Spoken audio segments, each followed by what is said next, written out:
அஸ்ஸலாமு அலைக்கும் வரஹ்மத்துல்லாஹி பரகாத்துஹு. பிஸ்மில்லாஹிர் ரஹ்மானிர் ரஹீம்.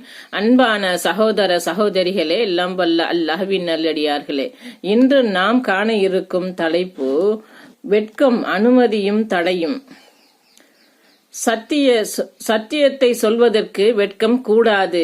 இஸ்லாமிய மார்க்கத்தில் மிக முக்கியமான இந்த சத்திய பிரச்சார கொள்கையை எவரிடம் எடுத்துச் சொல்வதற்கு வெட்கம் தடையாக இருக்கக்கூடாது. அப்படி சத்திய பிரச்சார பணிகளில் ஈடுபடும் போது வெட்கம் தடையாக இருப்பின், அல்லது ஆள் பார்த்து ஆளுக்கு தகுந்த மாதிரியெல்லாம் நமது செயல்பாடுகளை அமைத்து கொண்டால் நாம் வழிகட்டு விடுவோம். எனவே யார் முகத்தையும் பாராமல், தயவு தாட்சாணியமின்றி, ஒளிவு மறைவு இல்லாமல், காய்தல் உவத்தல் இன்றி சொல்ல வேண்டிய செய்தியை இறைவனுக்கு பயந்து சொல்லிவிட வேண்டியதுதான். இதுதான் சத்திய பிரச்சாரம்.